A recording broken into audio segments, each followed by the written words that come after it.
What's up, everybody? Welcome to Dragonryders Media. I'm your host, Dragonryder, and today is another Big Bag Theory, baby. So if you don't know about it, me and the homie Bleaves, we schedule these Twitter Spaces every Tuesday at 7 p.m. EST. Sometimes we can't make it, but we try our best. And in doing so, we are discussing current market conditions, what's going on, how it's affecting mine and your bag, and how to possibly it's maybe some insights on what we are doing to either increase our bags or just hold on to what we have. So right now I'm just waiting on Bleaves to get to go ahead and start the space. And we'll be ready to rock and roll here in just a minute, baby. If you haven't already, be sure follow, like, subscribe on all the channels, all that jazz. And I'm hoping everybody can hear me today. What's up? Yo, what's up, Junebug? How you doing? Welcome to the space. Appreciate you showing up, showing out today. It's gonna be a pretty neat discussion, man. If you haven't seen the crypto market lately, I'm gonna tell you what. You're missing out on a roller coaster of a ride. I'm gonna tell you that. Let's see. Bleeds late as fuck. He gotta be. Yes, right now, yes. This actually makes a first. Sometimes my ass is late. But today, Bleeds is late. He should be starting the space any minute now. Matter of fact, he just posted and made another post. Yeah, so any minute now, we should be ready to rock and roll on this space. Super excited, man. So much is going into crypto. Or hey, matter of fact, are you still bullish on crypto? That's a big question. Me personally, I'm always bullish on Bitcoin. I'm always bullish on I would say what my the ISOs basically. Is it getting ready to start? Nope, that was something else. Basically like XRP. XRP, man. They just made a big announcement here not too long ago. I think it was like yesterday they made a big announcement. We'll get into that. Of course, Ethereum, man. I don't know what the heck is going on, man. Ethereum. I'm gonna tell you what. Right now, man. You can ask anybody. I'm always bullish on Ethereum, but today, I don't know, man, because it hit I think it hit north of 13K, 1300 today. Not 13K. I wish it was 13K. It's supposed to be 13K, but obviously it's not. There's a lot that needs to happen for that to happen, including current market. I mean, it's just everything that's going on with the economy, everything that's going on with the tariff wars. This is going to be very interesting leading up. But like I told a friend of mine, sometimes in the direction that we were headed, as a nation, I will say, as United States, in the direction that we were headed, I think that we would have been way worse off as far as a full-blown just everything crashing type of scenario. Whereas I believe with what Trump's doing is basically ripping the Band-Aid off. Now, that's not a popular approach with a lot of people, especially if you've got money in the stock exchange, if you got money in the crypto world. Even if you're just a business, as of right now, with what's going on with these tariffs, is it's literally a rip the Band-Aid off type of situation, in my opinion. Excuse me. Other people may say something else, may have a different point of view, but in my point of view, this was something that needed to be happen. Rip the Band-Aid off, expose the wound, start the healing process, and I believe that is his mission. I think he, as of today, He's signed a total of, I think it's like 111 executive orders. A lot of people aren't bullish on that, but I am. For the simple fact is, I think in his mind, he's fulfilling all of his promises, or he's trying to attempt to fulfill all of his promises, and that's a lot more than what we've seen in a lot of these previous administrations.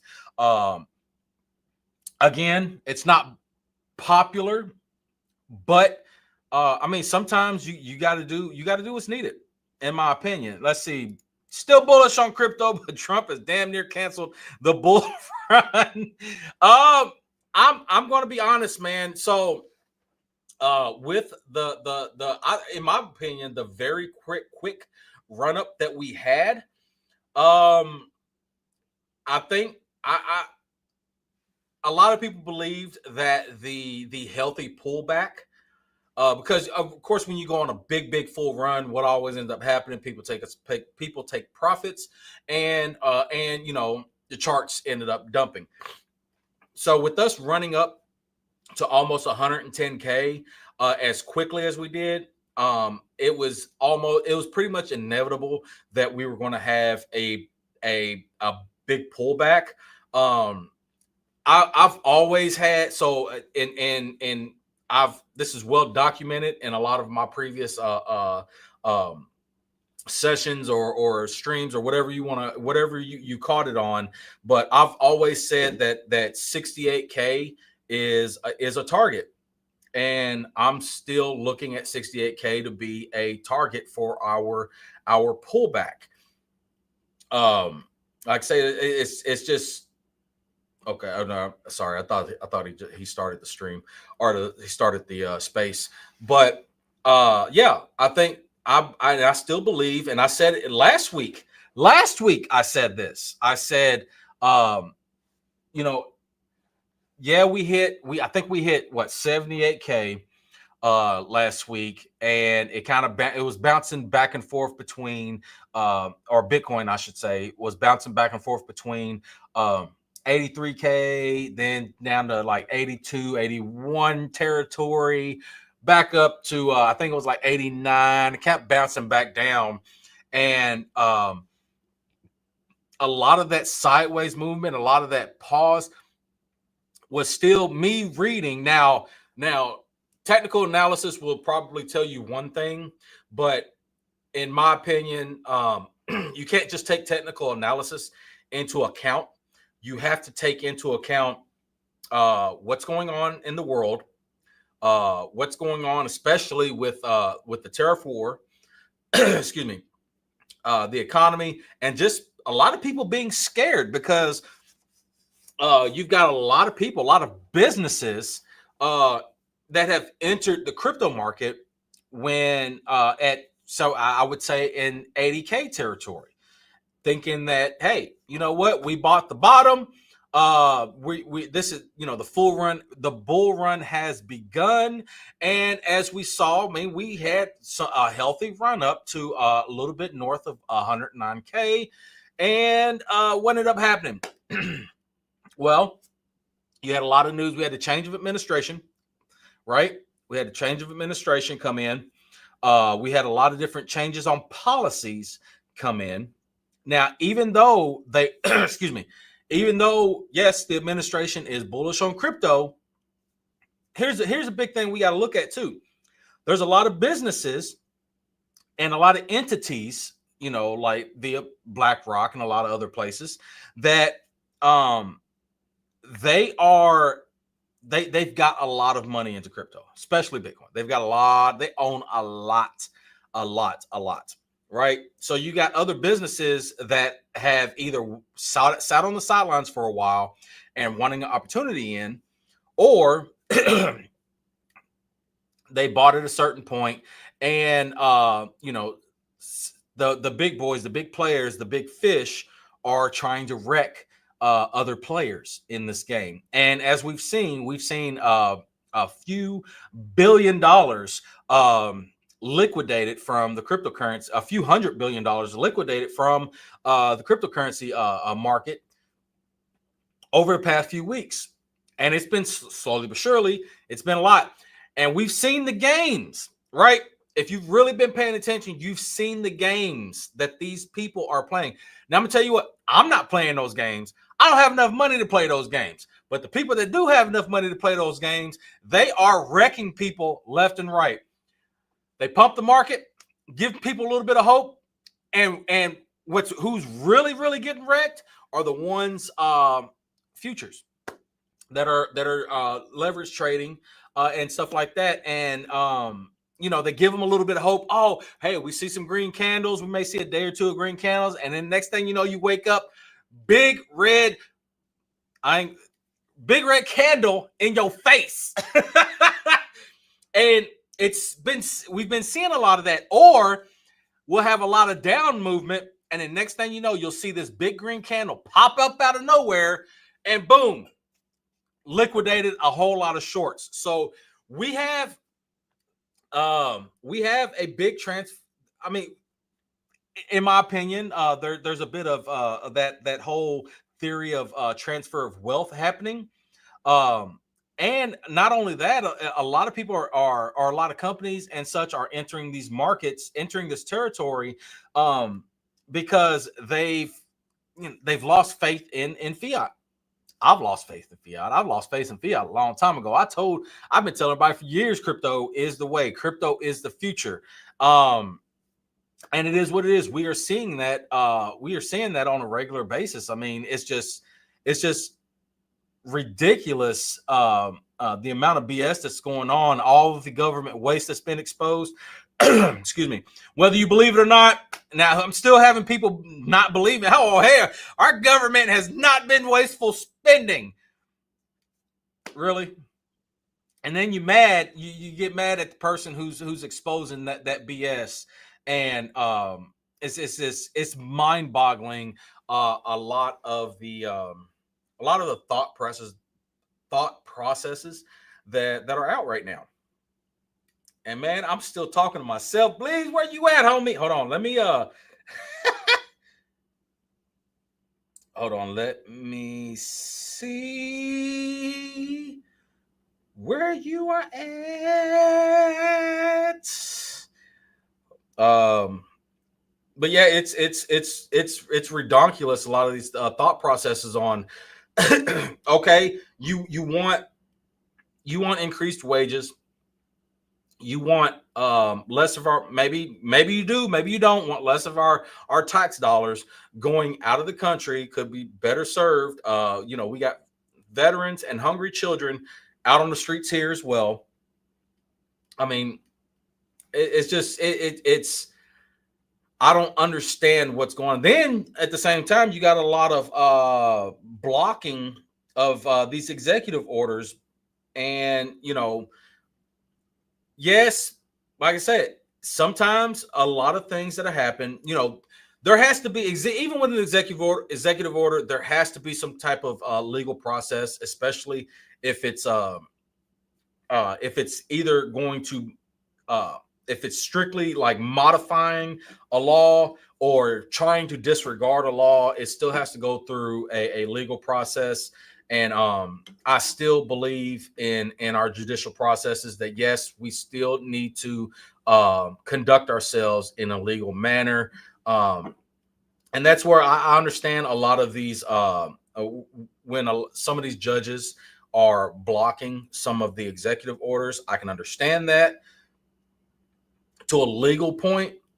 But at the same time, when we are, I don't know, what are your thoughts on that?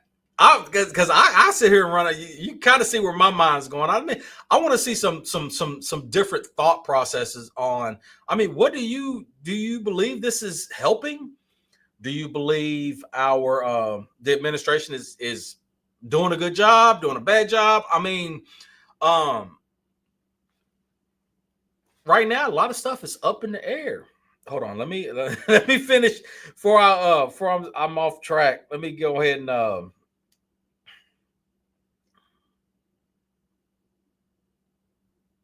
let me say, you good, homie?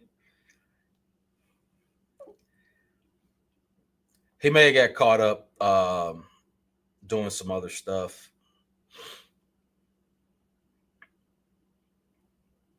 But regardless of what's going on, um, I'm still very bullish on crypto. We needed a big pullback for the run up that we had. A lot of people took profits. I hope you did, and I made a bit off of because a lot of people know this, that I do trade futures, and I mean it's not. I'll never tell anybody I'm 100% accurate, but I've done fairly well.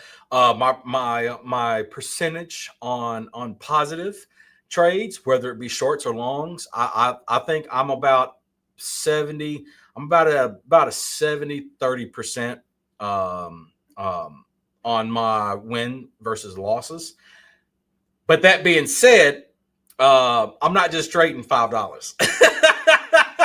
So when I do experience a loss, it hurts.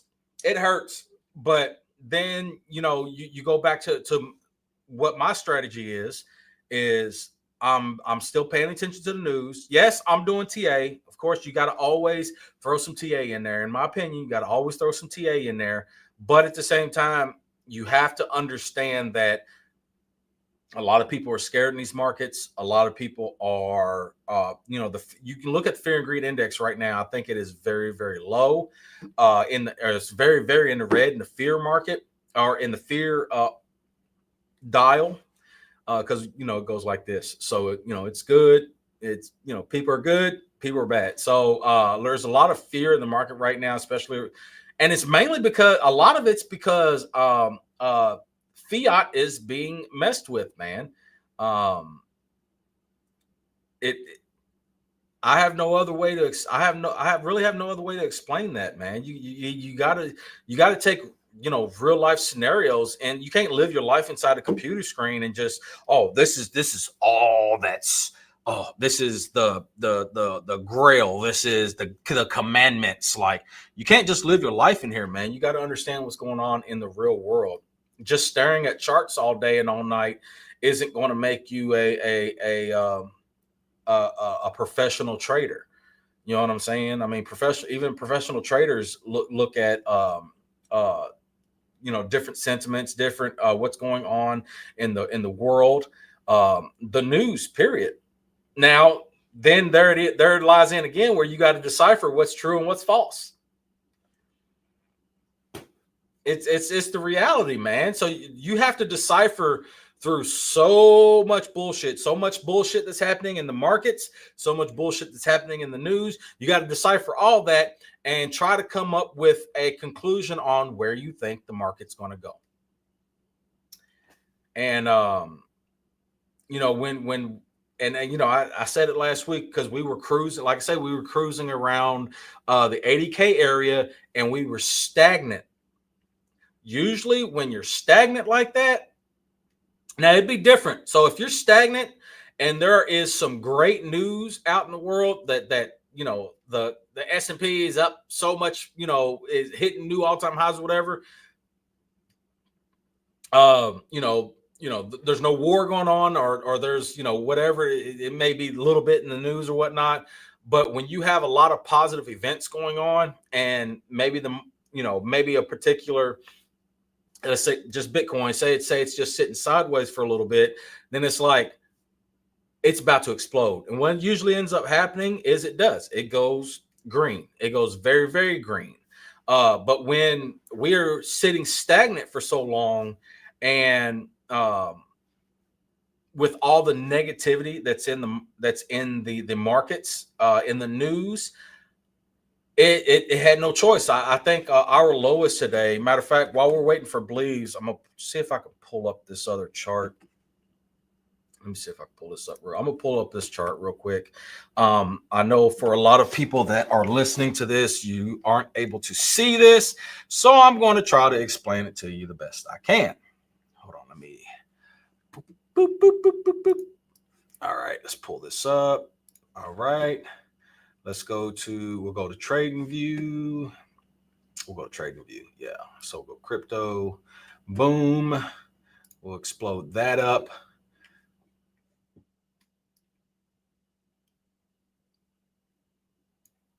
I'm gonna show you as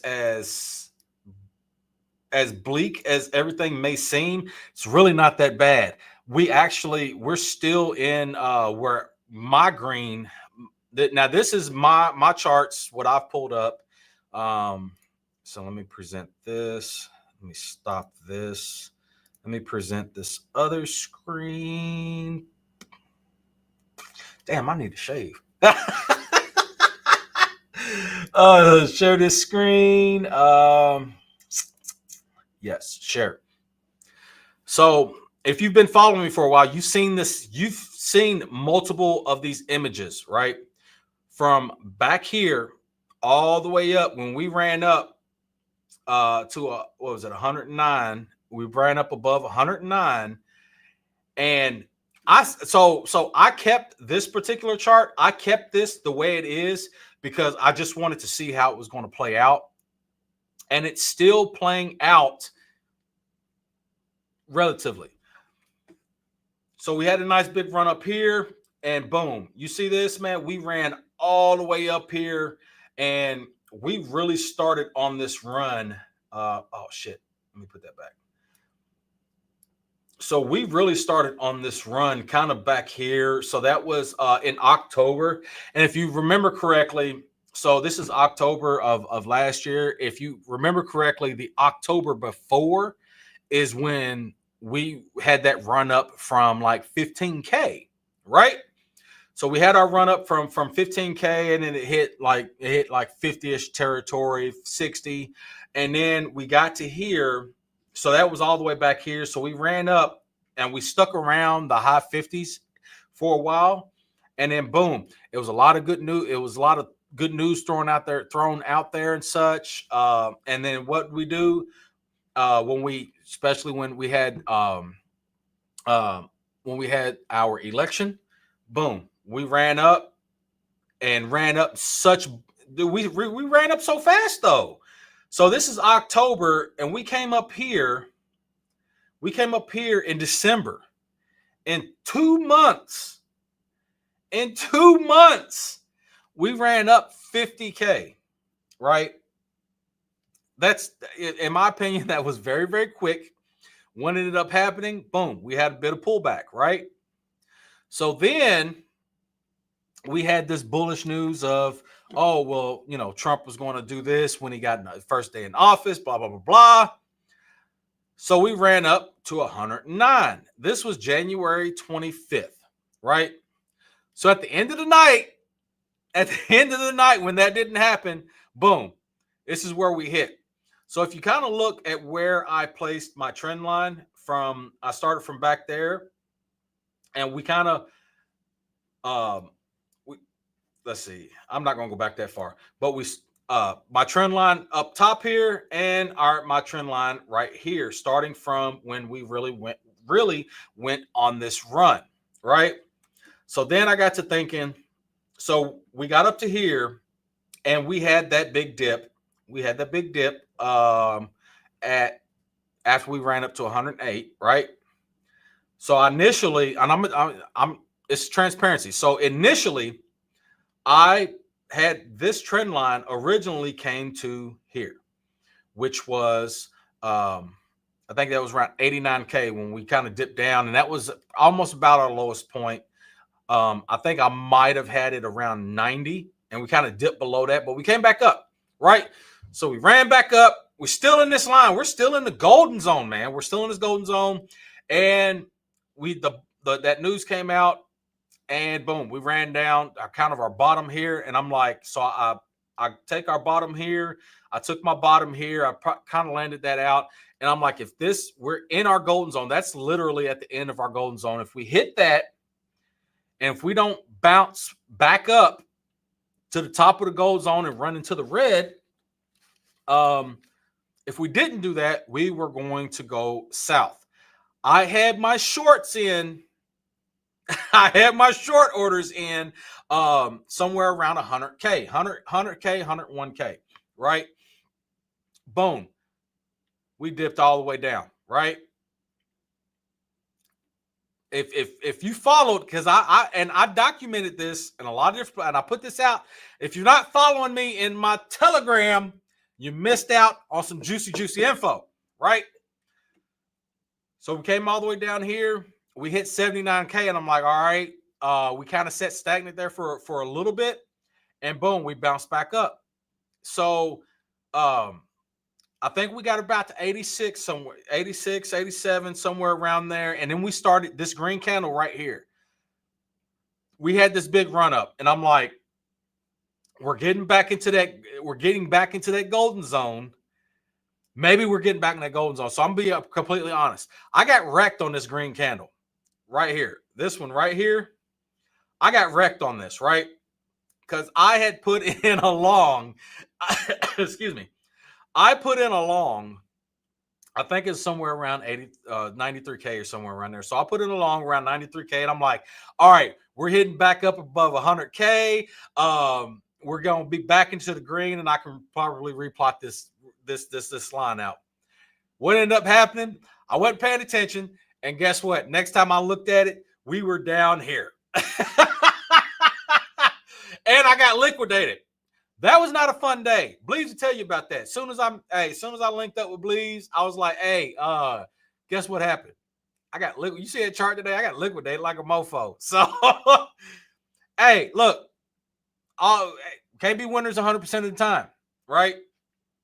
So we're kind of following this out, planning this out, plotting this out. And somewhere in this zone right here, I kind of just held off. I threw in some shorts and longs here and there, but not on Bitcoin. I did that on a few others, some altcoins and stuff like that. And then we got back over in this area, and I was like, man, I think this was last week. I told Bleeds, I was like, man, I'm still bullish. I'm bullish. I'm always bullish on Bitcoin, but I said, man, I believe because of what's going on in the real world, I got this ache in my stomach that we're about to head into more southern territory. And he was like, nah, man, you full of shit. And boom. So what ended up happening? We ended up going in even further territory down. Hey, that was just on a whim. That was just a gut feeling. And I said it back then. I said, man, I have a gut feeling that we're going to hit some more southern territory. And I still believe that we may end up seeing 68K. That is my belief. That is my opinion. That is not financial advice. But I think, was it yesterday or today?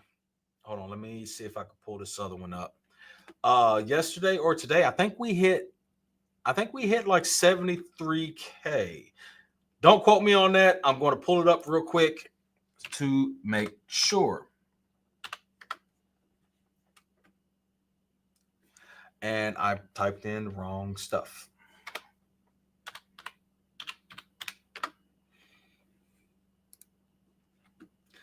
Boop, boop, boop, boop.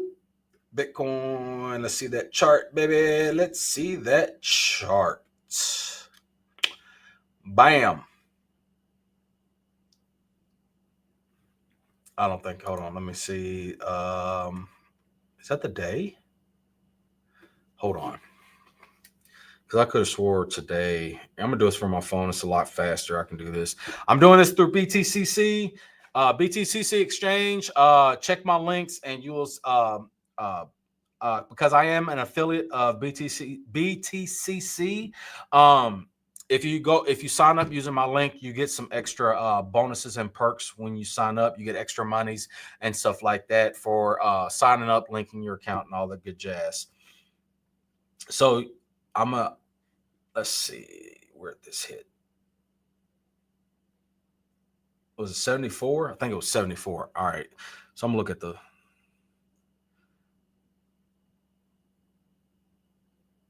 that's a 5-minute chart, 15-minute chart. I don't want to pull up my BTCC right now because that'll pull up all my information. I don't want y'all to see all that. So we hit 74. We hit 74,507, right?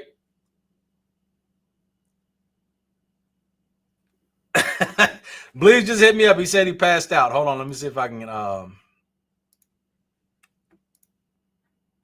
Here we go.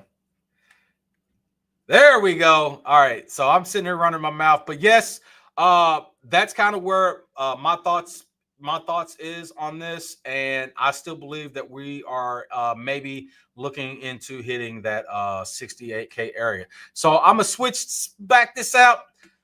Hop on over to Big Bag Theory, baby. Let's go. Pull this up. Share.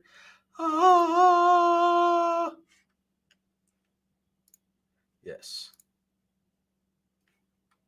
Here we go. What is up? What is up, man? Man, I've been sitting here running my damn mouth for a half an hour. What's going on, man? Dude, I passed out. I was just fucking around, man. Sitting on the couch. The next thing I know, I wake up and you're texting me. I'm like, what the fuck? Hey, it's all good, brother, man. Yeah, I'm just kind of going through my thoughts on because I'm a live streaming this as well. So I was kind of just going through my thoughts on a few different things and kind of where I think we're headed from here, man. It's crazy. By the way, man, is your family good? I bet the house is halfway underwater. Right. Dude, dude. Oh shit! Oh wow! Yeah. Man, that's even further than I would have thought. I didn't think it was gonna make it up that. Wow. Yeah. Yeah, her house is fucking flooded, man. Like, and all the way up through the living room and everything. Man, that is nuts. Damn. Yeah, I had so I got a sky view. Monday I helped Sunday night and Monday I helped a couple of my friends out that live down in West Point, man, and it was wow. And it hasn't crested yet. It doesn't crest till Wednesday, I guess. Yeah, because it's supposed to rain I think tonight. Well, and you know what? Tina and Daniel, they are on a fucking boat in they took a cruise. What? They didn't expect. I don't know if they expected this to happen or what, but so Tina and Daniel, they went on a cruise. Their house is underwater while they're gone. Yeah. Wow. Yeah, I'm just looking at it. They knew it was going to happen. They were going on the cruise anyway. So, I mean, everybody's fine. Everybody's taken care of. Except, I don't know where fucking Rob is, but, you know. Yeah, so it's supposed to rain probably high somewhere tomorrow night and thunderstorm again Thursday. So, man, we got tariff wars. We got uncertainty in the crypto market, thunderstorms and floods and tornadoes across the Midwest. Man, this is a fucking hell of a time to be living right now. I know, right? Oh, damn. I should repost this since I half hour late. Oh, fuck. It happens, man. Sometimes I'm late too. I've been watching Love on the Spectrum and just finished season 3. What a wild show. What? Some, getting together and dating and stuff like that. Is it the like the one with the down that's walking through the gym and she's like super hot? No, this is they just take some random people and turn it into I don't know. They take a random group of people and they put them on dates and shit like that.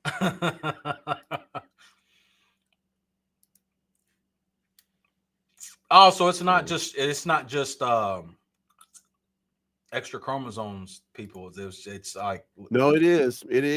Oh wow! Yeah. Yeah, and they're meeting others, and That is Crazy, nuts. man. Apparently there's supposed to be like this like filter that you can download that makes you look like you got it.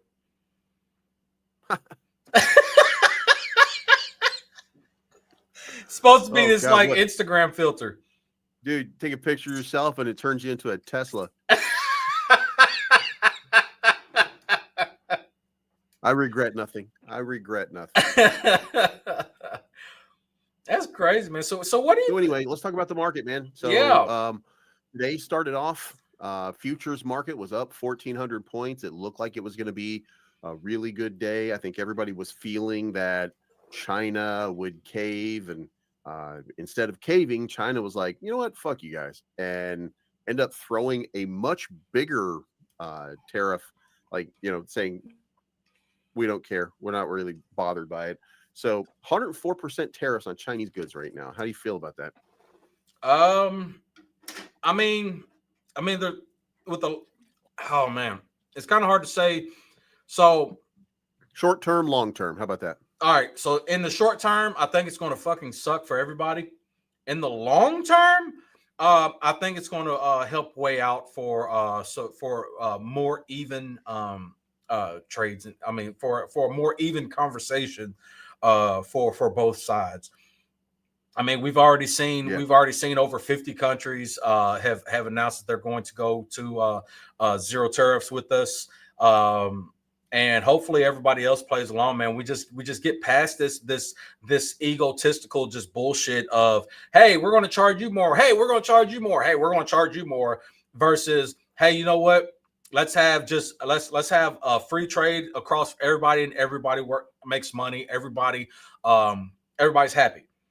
You know what I'm saying? It's but I do think that, I mean, in my opinion, I think Trump is doing a justice in ripping instead of just playing softball. He ripped off the band-aid and said, "Hey, we're exposing these wounds. We need to heal this shit." So it's going to suck right now. Of course, with any open wound, it sucks in that beginning stages. But once we start to heal, I think this is going to be better for our economy and other economies in the long run.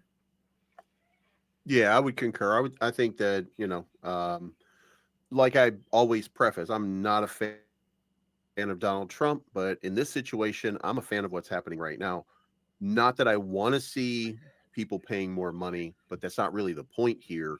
The point is to incentivize you to buy American and to support the American economy and stop buying the Chinese goods. In certain situations, there will be places where it's going to be inevitable, like I think car part, something like that. I think there was a big to do about the auto industry, but in the end, I think the auto industry is waived for now, and tariffs don't come to the auto industry until later, and only if they can't negotiate some kind of better deal. Well, I So think I'm Canada actually imposed uh, added tariffs for automotive on the automotive side of things, and so they increased their tariffs, I think 20% on automotive imports, unless they come from. I think unless it's, I mean, it's kind of ridiculous to say, but unless it comes from Canada or Mexico. well. It's like, how do you So import to everybody, your own? I mean, y'all, they can have Buick. everybody has to do what they feel is right for their people, and bowing down to what most of the world, by the way, there's a big disconnect. Like we have to acknowledge that, number one, Democrats, they think they're the heroes in the story.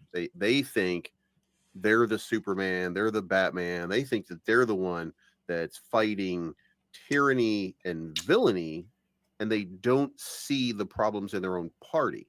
And same thing exists on the Republican side as well. Like, we're having trouble finding the actual villains on each side for the purpose of the story. Yeah. So they don't understand that they've created a system by which money flows to the top, and that the class and the lower classes are being squeezed out, and they still live, I want to say, in like the 90s before there was a pivot in the Democratic Party, and they were the party of, we don't take big corporate money, we don't take we're not on the take, and we can't be bought. We're here for principles and values and stuff like that. And that kind of faded when they had to start taking money. So yeah, to keep up with the Republican Party, who was, in on the take early.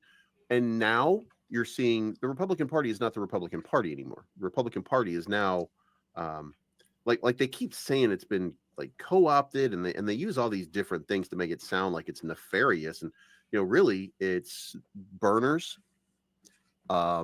It's people who want the government to just like get out of my shit. Like, yeah. Like just go away, leave me alone, let me do whatever it is that I want to do, give me my freedom, give me my liberty and stuff like that. And the party by itself, because they're so opposed to Donald Trump, is not following the game. Like, they're just wilding out, and they think that I think that they feel like they're winning, or they're owning something, and they're just not. Absolutely. I mean, it's like, the whole thing with burning down, burning and keying people's Teslas, and sticking their hand down their pants and wiping boo boo on people's Teslas and stuff like that. I mean, it's stuff like that. It's like, okay, I get it, you want to protest, fine. That's part of the United States American dream, is that you have your freedom of speech. But you're going beyond your freedom of speech, and you're destroying public property. You're destroying private. You're not even just destroying businesses. You're just destroying property of hardworking Americans, the ones that you say that you're supposed to be protesting for. And I mean, that hurts, because they got to file claims. Then their insurance goes up. Then they got to take days off of work and everything like that to drop their vehicle off. You know what I'm saying? You're costing, your quote unquote protest is costing hardworking Americans money, and that completely negates your point, and turns you into a criminal at that point. You know what I'm saying? So I mean, even, man, I seen Canada had spent an absurd amount of money on billboards here in America that said tariffs hurt American workers, right? But then they go and they go on their side, and they're increasing things, and they're and to increase their tariffs, and of course raising the cost for their own for Canadians. So it's like, okay, well, where's your signs that says tariffs hurt Canadian workers? You don't see that anywhere. You know what I'm saying? So it all goes back to these politicians trying to swing around the biggest dick, and they just look like a bunch of vaginas up there. Well, let me expand the story by, let's just say, 5 or 6 years, and I don't want my tax dollars to be used to fix a Tesla. I don't want my tax dollars to be used to repair things that are being damaged by protests. I don't want my tax dollars to be used to repair a podium inside the Capitol. I don't want my money to be used to repair the doors to the Capitol, or the windows in the Capitol, or to pay the medical expenses for the police that were in the Capitol fighting back people who were trying to get in there and peacefully protest. Oh, come on. Hey, that a lot of that's been debunked already, bro. When you zoom out, the government destroying their own shit. I know everybody's got their own story, and I know everybody refuses to watch the videos. I don't refuse to watch the videos. I watched the entirety of it. There was like 16 hours worth of shit that they were putting out when it first started to break down. And have you watched all of the expanded all of the expanded footage that was that has been released? Oh yeah, I've seen all the doctored footage that what's his name, Dave Rubin is putting out, or DC Drano and all that kind of shit. And no, I look, if you have a crisis that's happening right now, it is the responsibility of some people to try to figure out what the fuck is going on, and like, hey, change your clothes, get in that crowd, figure out how we can stop this. That doesn't mean that somebody's leading it. And the videos, I did watch the videos today. Actually, I didn't watch those until today. They weren't leading people into the fight. They weren't doing that. So these people are being dishonest. And again, my tax dollars were used to pay for everything that went wrong on that day. So if you tell me that my I should be furious today about my tax dollars being used to protest, I was furious back then too, and you should have been furious back then, and shame on anybody who wasn't. Yeah, I mean, but you could also say that you should be furious, even further back when a lot of these major cities were burnt to the ground, and a lot of and these people were being paid to do so, and that was being funded by tax dollars as well, and that's also been exposed. But it's not being paid by tax dollars. I know it's not exposed. None of that's true. Yes, it is, man. I mean, yes, there are protesters. There are places where you can, get a job. They found out USAID was funding protests and for not only just BLM but also Antifa. So they were funding a lot of that bullshit, and that was one of the things that Elon and Doge exposed. But they didn't expose any of it. They just pretend. That's what they say, and they never back it up with facts. They come out and they say that. And if I were to go into, again, I've done this multiple times and I post it. When I go into Grok, who is the biggest spreader of misinformation on Twitter? Just go ask it. I don't even have to tell you the answer. Because the one thing that you can do is go back and fact check almost everything with Grok that will use Elon's favorite places to tell you what really is or is not going on. And it contradicts him almost every time he speaks. What he's saying is not true. Just like when he told you 150-year-old people, by the way, it was not 150-year-old people receiving Social Security or disability or anything like that. They weren't receiving Social Security. The implication was that the families or that some people were still using those Social Security numbers and that they were getting omitted and that they were stealing money from the government. They haven't produced one single person. They haven't filed one single chart. And by the way, you can fact check everything that I'm saying right now. You can go watch how they pretend that there's all this stuff going on. But you also then, when something really happens, Pam Bondi is already suing tons of people for things that really happened. Elon Musk is lying about things that aren't really happening. Well, the whole thing, the Social Security register was in Fortran, and the default for Fortran is 150. 150-year-old people are the default when somebody doesn't have their age input, and that's not somebody stealing from the government. That's a lazy government employee not being able to read somebody's date of birth or anything like that, and they're putting it in there. It's not real. It's performative outrage, and nobody was prosecuted.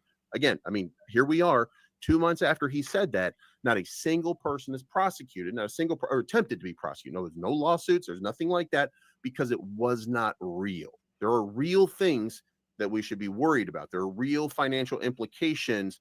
There are real problems that we have to deal with, but we can't, mostly as a society, because guess what? We're still having this performative outrage for things that aren't real that we're upset about. Yeah, but at the same time, you got, as we all know, the judicial process is a lot of times it's lengthy and stuff like that. So when they are in the middle of an investigation, all information can't be put out until the until the investigation is either over with or has or there's been a judgment in the courts. You know what I'm saying? So I'm kind of with you on that. Okay. Nothing has been brought to the table yet. No charges or anything has been done yet. There's been a lot of claims, and they say a lot of investigation. So when I hear investigation, the process isn't over yet. But at some point, as we are all entitled to. We are all entitled to some kind of clear and concise answer. Okay, you made these claims. Is the process over? And if the process is over, then release the information. Yeah. And I mean, here I am. Look, I'm just waiting. It's been, I want to say it's 9.5, maybe 10 years. When are they going to lock her up? Oh, Pelosi?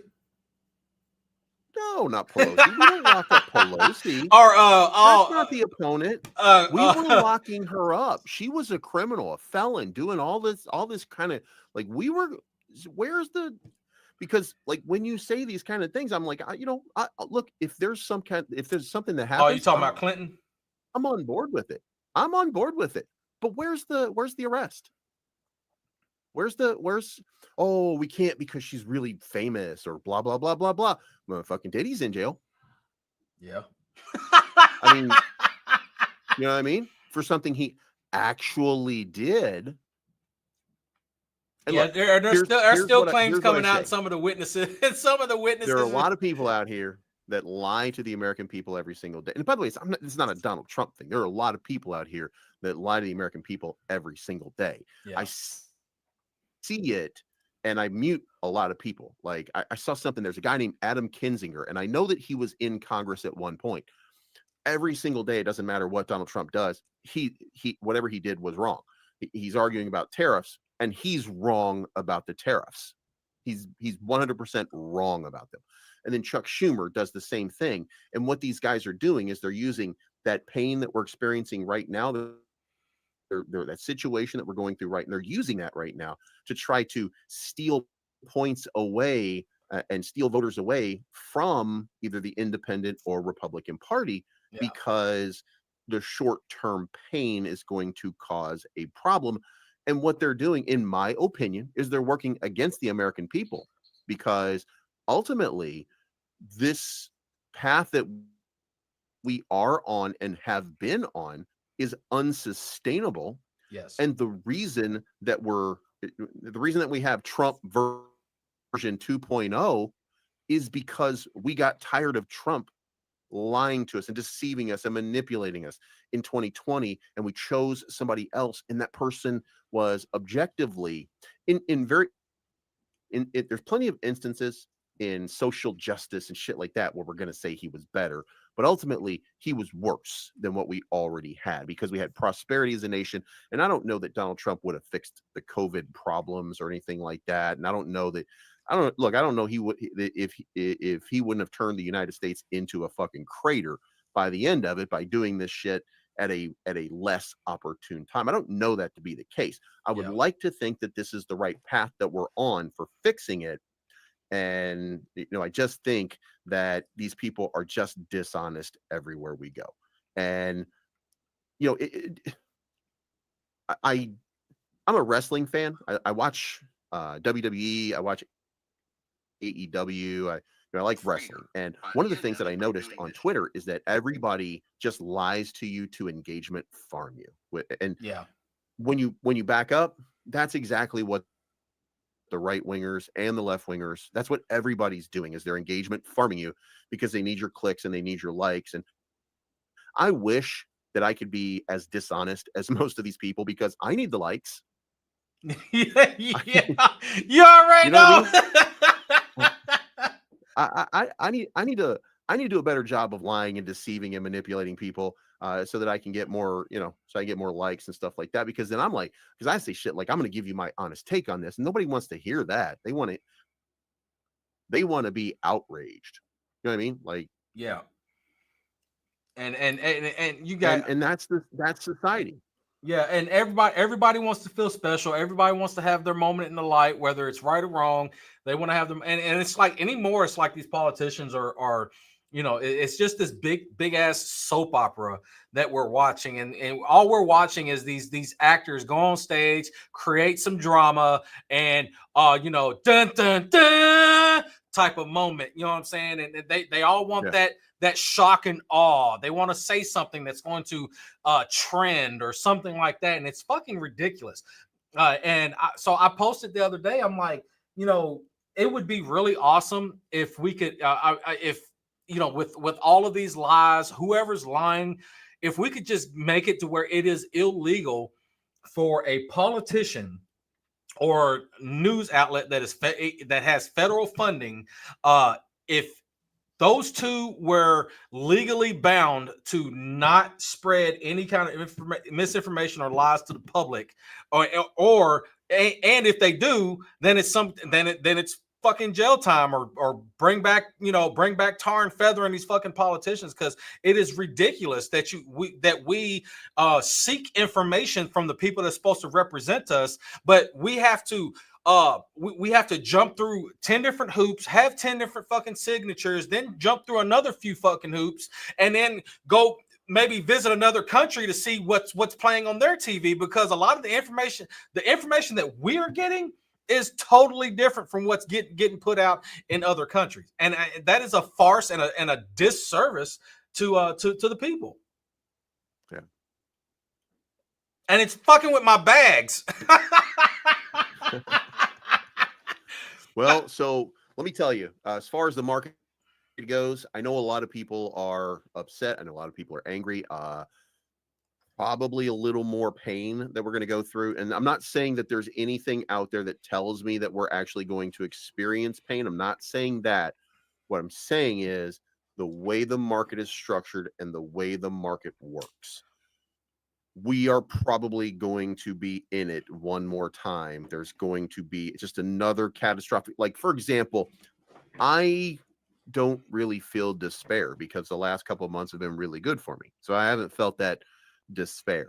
And generally in my brain, when I feel despair, that's when the real dump happens, because that's the part where they want to teach you, that's where you're going to learn that lesson. And I don't think that we're there yet. I just don't feel it.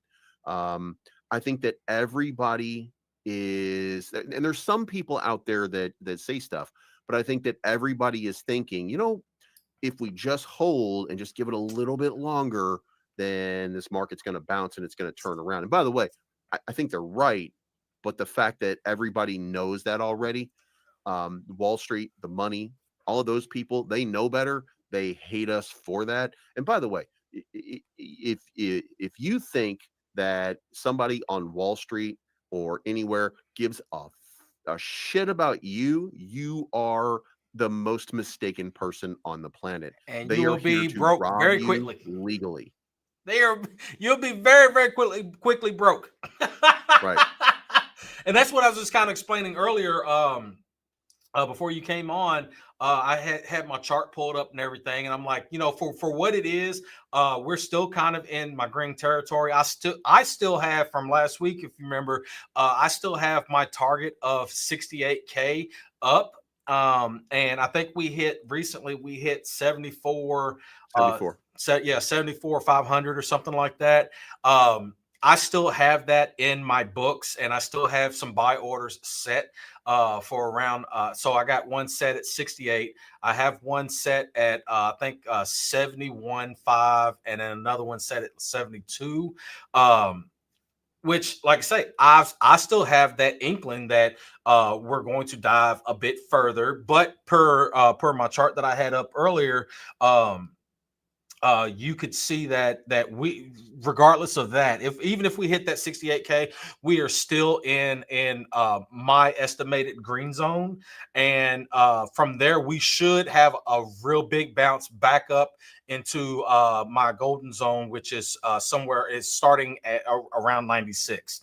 So like you said, I really believe that we have we are going to experience, and it sucks to say it, as much as it sucks to say, and I want to, I really believe that we are definitely into some more deeper territory, and but at the same time, a lot of my shorts have been paying off, so woohoo there.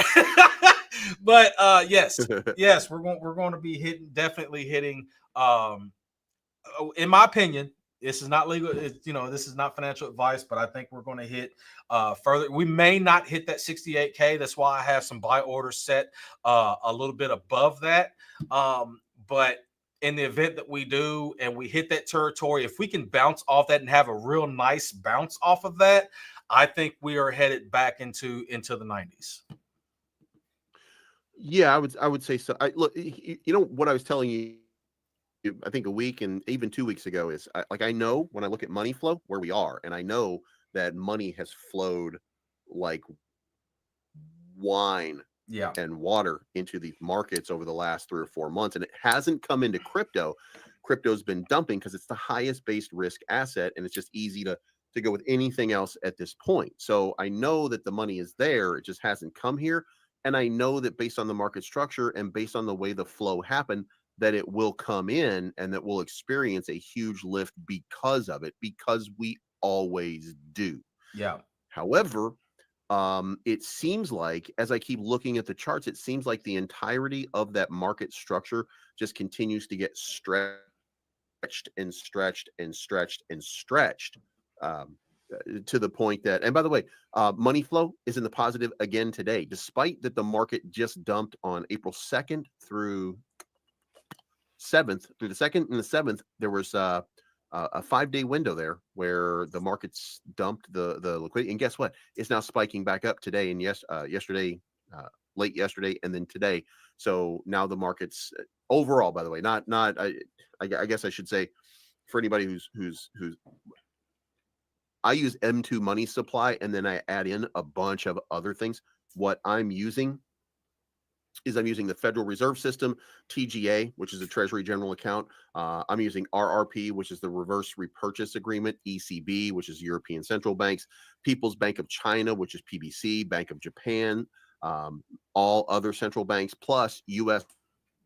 money supply, the M2, European M2, Chinese M2, and the Japanese M2, and then all the other countries, all of that combined to tell me whether flow is coming in or out of the market. And capital continues to flood into markets. We see it break down every once in a while, like it did the last couple of days, but generally speaking, money is still flowing into risk markets. And with that out there like that, it is only a matter of time, which is being delayed by Trump's tariff agenda, but it's being delayed, the money flowing in, but it will flow in.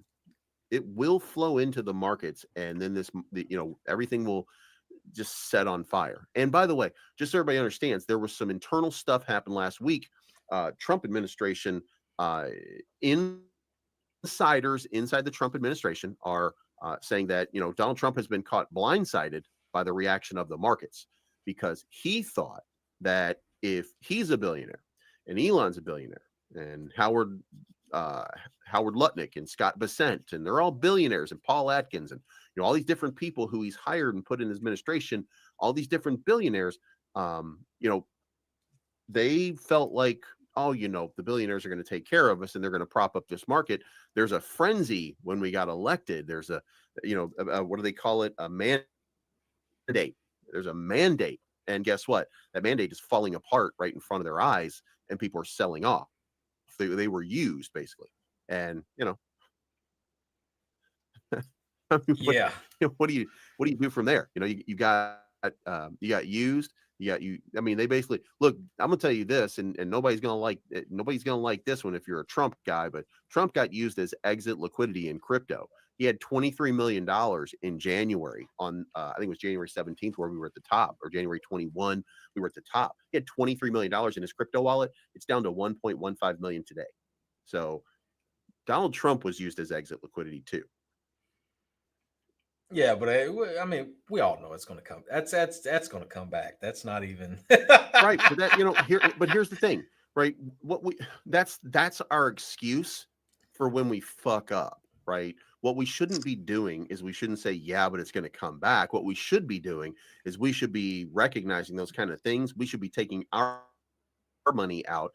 Somebody like Donald Trump should have taken his $23 million out in January and laid into the dip and then bought $23 million at the bottom, so that when it goes back up to that spot, which is 20x from where he is right now, it'd be worth $500 million, and then he would actually really be a billionaire. You know what I mean? and it Yeah, wouldn't just be yeah, yeah. I based on see what naming rights for his buildings. You see what yeah, you know? I mean, yeah. But at the same time, he's not a he doesn't he's not a crypto trader as much as he want. Dude, this he's not a trader at all. yeah, yeah, He you know, he follows trends or whatnot, you know what I'm saying, right. and what other people are doing. But and you're definitely right. He should have brought his money, but at the same time, I believe that he thought maybe because he bought all that Ethereum that he was going to kick off the run for Ethereum, and as we can see, uh, man, like I'm now questioning my bullishness on Ethereum. Like, but don't get me wrong, I'm still bullish. But at the same time, it's like, geez, man, I would love to see Ethereum just take off. You know what I'm saying? Like, it's crazy. Yep. Yeah. Well, the market, the market is it's going to respond. It's going to respond pretty well. I mean, let's face it. If the market were really going to die, Jesse Waters would have quit by now. You know what I mean? Yeah. Hey, And that, by the way, that's when I say that there's lying, deceitful, scumbag people. Those are the people that I mean. Like who's that dude with that? Who's the dude that's a chick that's on MSNBC? Rachel something. Rachel Maddow. Yeah, yeah, yeah, yeah. That one. She She's a is like the joke. Jesse Waters of MSNBC. Like they lie. You know what I mean? Yeah. Um, That's what I'm saying, some man. of them, If we could just if they could just make it illegal for because they all get federal funding and shit like that. You know what I'm saying? But just these representatives or whatever we want to call them, man, if we could just make it illegal for them to lie, and then if they get caught, they get tarred and feathered and set out on a long journey through the desert.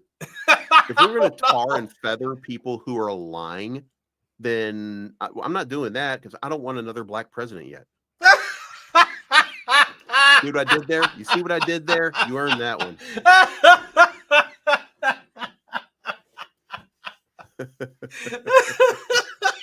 The transgender mice.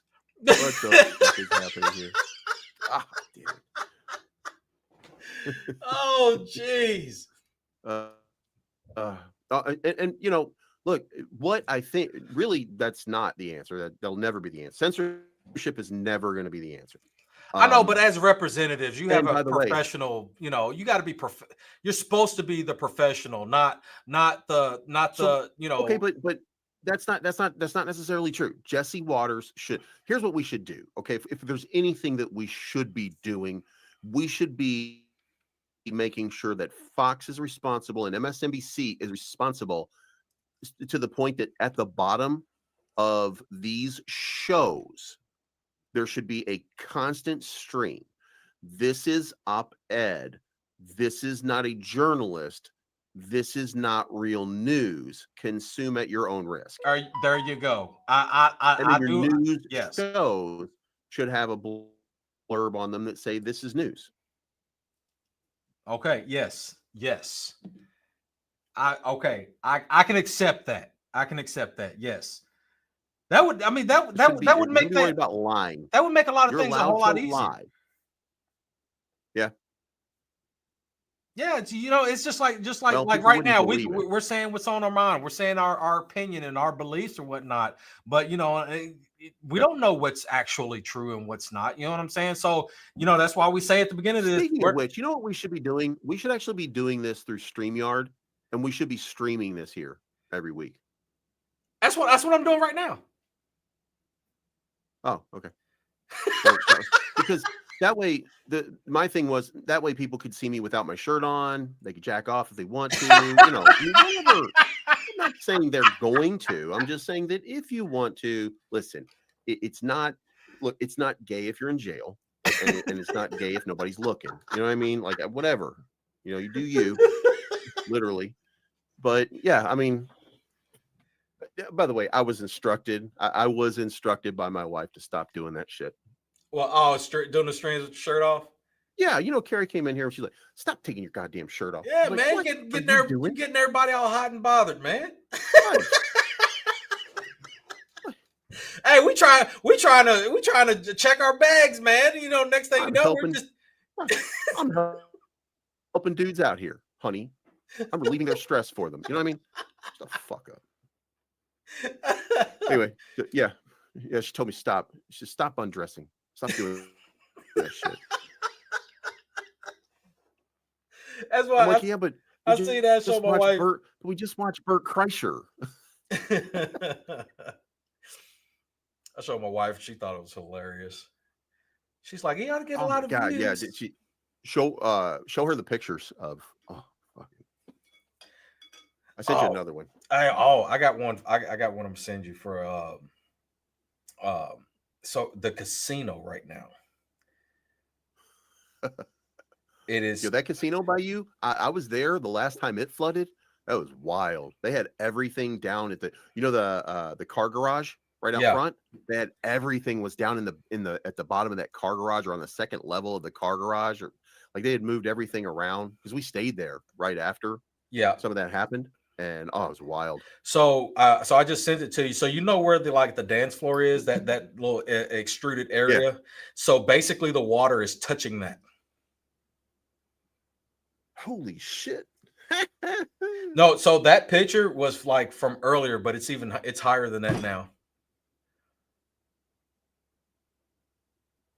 It's wild. Man, I'm gonna live on the river. What could go wrong? You know what I mean? Hey, I wish Bitcoin would pump like the Ohio River right now. Right?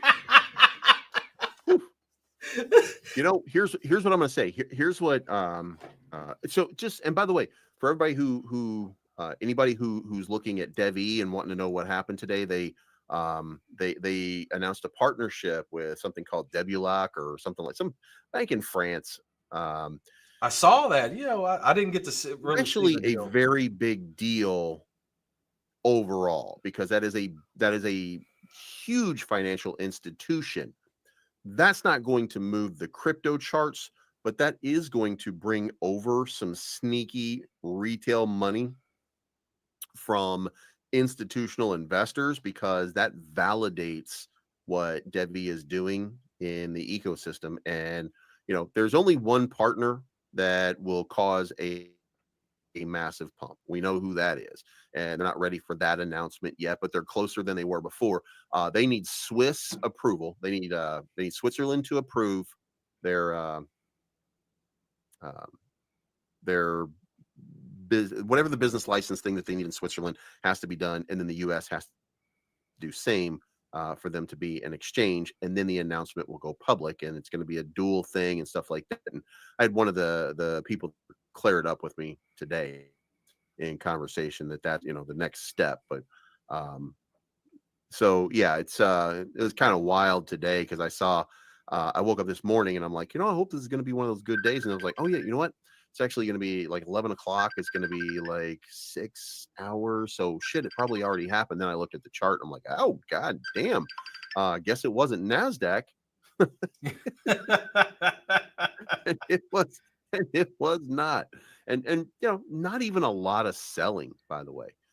If you go back and you look at it, there was a lot of buying and selling, and the sells were bigger than the buys. But the biggest problem, Ethereum is still dragging everything down. So Oh man, I had I think when I looked at, such high hopes for ETH. yeah, listen to this 24 hours. Okay, the 24 hours of Devi buys 194,000, sells 193,000. Say that one more time in your brain. 194,000 buys, 193,000 in sells, and we went down 15%. What do you attribute that to? He asks out loud, knowing the answer. You know what I mean? Like, Solana and Ethereum are killing everything right now. Oh man, You know what I mean? Like, if you look at the pairing with Devi and Ethereum, it's just like red, red, red, red, red. And yesterday was red, by the way. But Devi to USD pairing is actually pumping still. So, money's still coming in to Devi. It's just not being held up by Ethereum. And I don't know what the answer is. I know it's not Ghostface Killer. I know it's not fucking Ghostface Killer. Woo! I protected my neck. I'm trying to find this post. Ripple had posted on LinkedIn. I'm trying to fucking find it. They just announced a new partnership, and I was like, man, that's super bullish, and I can't even find it. So here's a quick question. So do you still think, or do you believe that XRP still has an opportunity to flip ETH?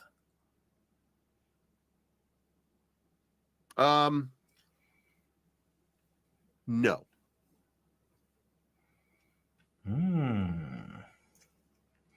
XRP has, because I've started to see that narrative lately. ETH is, well, because Ethereum is weak and because Solana had a good run, and I mean everybody had a good run, and XRP had a great move. It's not like there's not an opportunity. It's not like there, but we take a step back. There's a finite supply, so the only way that you can do anything with XRP in the finite supply, they're going to sell and dilute it at some point. Remember, they still hold I want to say something like 35 or 30% of the supply is still being held out. I don't know what the exact number is, but and that's that's Ripple Labs. They're still holding a gigantic amount. Now, when I look at it today, you know what? Actually, yeah, it could. However, if it did, I think it would ignite. I think that something like that would ignite an Ethereum rally, the likes of which we have not seen in a very long time. I think that, so right now we're at 178 billion market cap for Ethereum and 104 billion for XRP. XRP has a date with $1 trillion market cap at some point, I do think, but then so does Ethereum. So I do think that both of them are going to have good runs, but if you just consider where we are right now, I think the gap is going to widen. Ethereum is going to be more.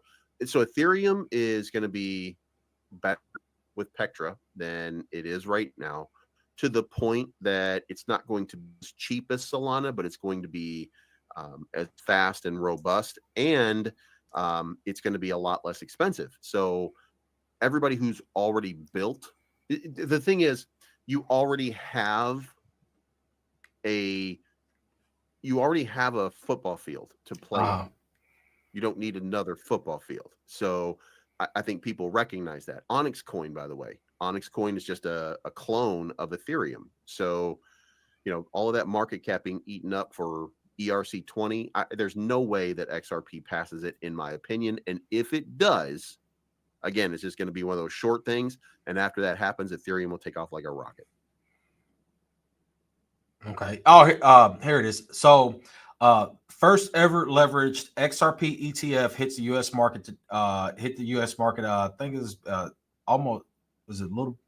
probably late yesterday evening. Techrum's 2x XRP ETF launched on the NYSE ARCA before the SEC approved a standard spot XRP ETF.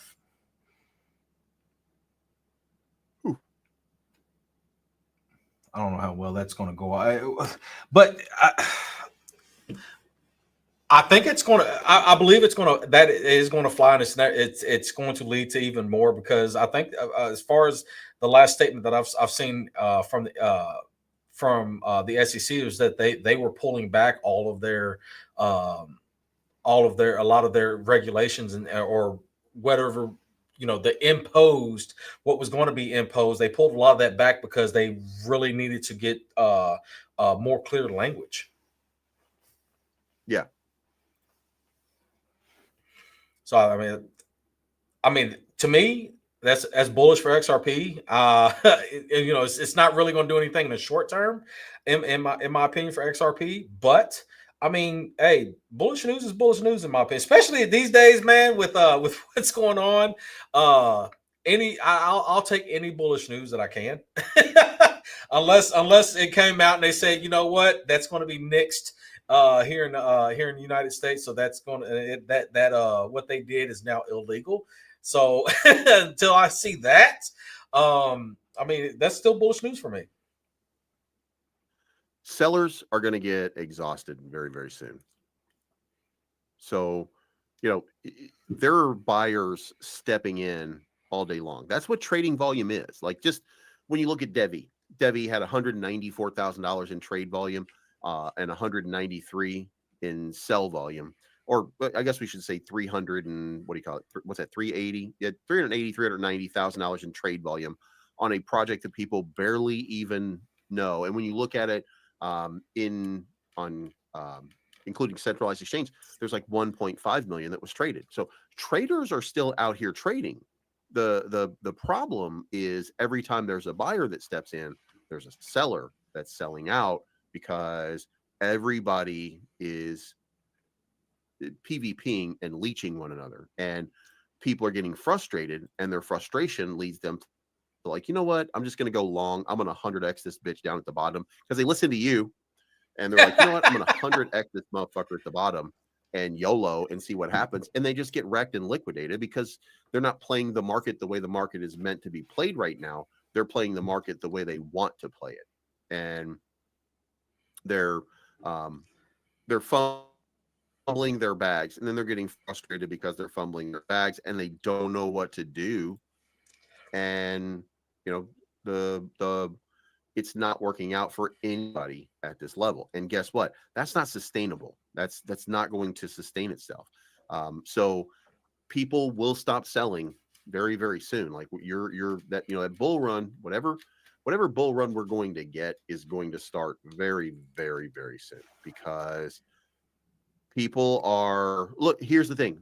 The one thing that you can rely on is that is when people run out of capital, that's when it's going to happen. Right. And people are running out of capital. What's that? I just talked about Ghostface Killer launched a meme coin. It went to 1.5 million market cap, and it's at $60,000 right now. So yeah, I mean, same thing happened to that Nick Cannon token. Did you see that? Within 48 hours, that thing had just fucking wrapped. Like, but it's like, come on, it's like Ghostface Killer. Like, for one, he probably don't even know. He's not knowing what he's doing with a fucking launching a token. And then he had a group there's a group of people that scammed him. Basically, is what I think happened, and I'm sure he got money for it. That's a common narrative, because that's pretty much what Nick Cannon said happened with his token. Yeah, that wild out token. It's like, come on, man. Conor McGregor had a token. Hold on, let me Conor McGregor crypto token. What was it called? I think it was called Liberty or Free or Real. It was called Real. Oh, that is nuts. And it was going to start with staking. It's going to be a status point. Nobody bought. Only sold 300,000 in the pre-sale, and they wanted to raise over 5 or 6 million. So they refunded everybody their money, and they're not launching it. Jeez. Yeah. Hey, you want to know what one celebrity meme that's actually still trading? Yeah, it's not a Mommy. Huh? Mommy. Yeah, that mama. What was it from Iggy? Mother. That's what it is. Mother. Her name again. God damn. Oh yeah. Hey, you know what? She's actually she posts video clips and actually interacts with people inside their Telegram. So, really? Yeah, nice. Yeah. I'm not gonna have that argument at home. You know what I mean? I know. Like, oh yeah, hey babe, I'm say, what are you doing? I'm chatting with Iggy Azalea. What? Right. Yeah. I ain't gonna lie though. I ain't gonna. It would be kind of cool, for some fucked up reason, my wife thinks I got a shot at everybody. So, you know what I mean? Hey, speaking of other like meme stuffs and everything like that, what do you think about this upcoming event that we're about to go to? Did you get your invite yet? I did. I got my invite, and I think it was Victoria sent me over all Yes. the stuff that I needed. Also, here's a here's where it gets really fucking fun. Uh-oh. I was also hit up by Bitcoin Vegas. They're going to be there May 27 through May 29. Yeah. So Bitcoin Vegas is gonna be we got two. Yeah, we got two things to do. Woo! Hey, if y'all, so for those that do not know, we will be attending a Mansion Society party with the Rogue Bunnies. If you don't know who the Rogue Bunnies is, I'm gonna tell you what. Get on X right now and look up Rogue Bunnies, and you will definitely know why we're kind of excited. Now, don't get me wrong. This is going to be a networking event, but it was through invite only. And Mr. Bleeds and Mr. Dragon got personal invites to this event. It's going to be actually pretty cool, man. Loudmouth told me about the one that they had last year, and he said that they had a really good time. There was a lot of celebrities there and a lot of just good vibes and such. And yeah, man. And not only are we attending, but we have the VIP invites. VIP. Baby. Yes.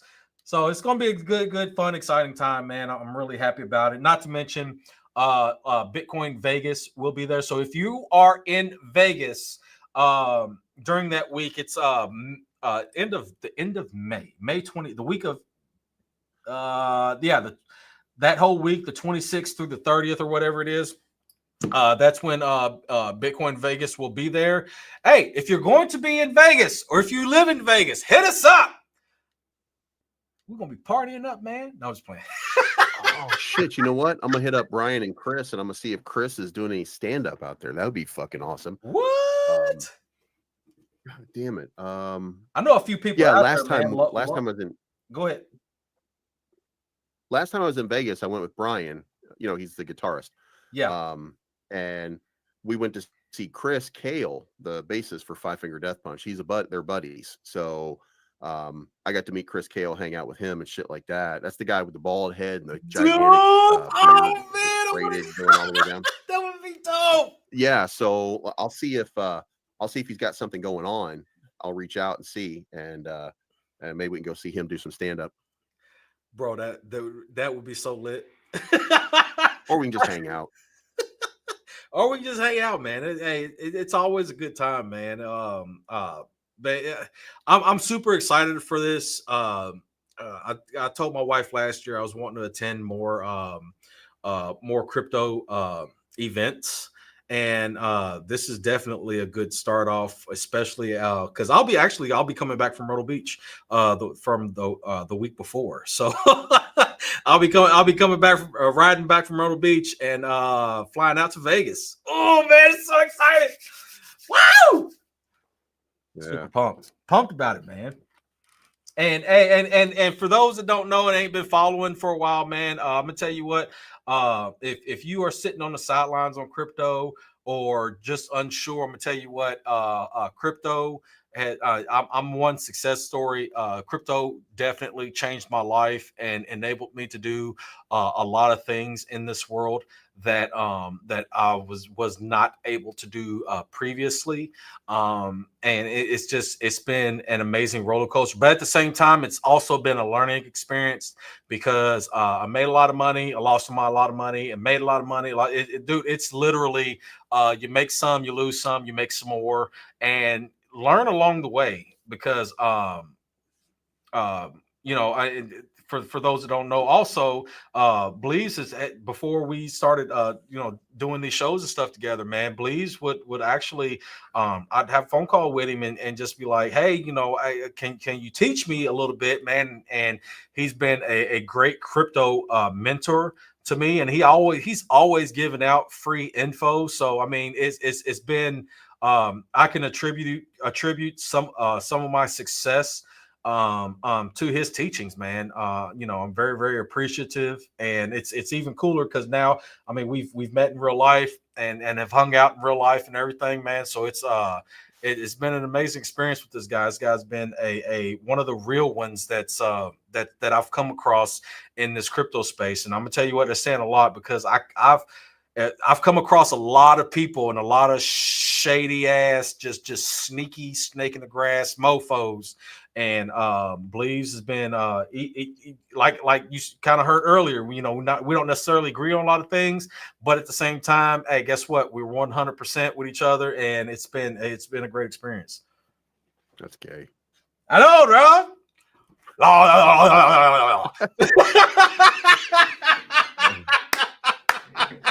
Yeah. So, yeah, I think that, and like I told Vince a long time ago, I'm I'm a shitty friend. Like I get too much into my brain and sit around for days at a time, not talk to anybody just because I'm worried about what I'm doing. And, like, by the way, just so everybody understands, this is not me telling you one of my individual secrets, and it really doesn't matter, except it does to me.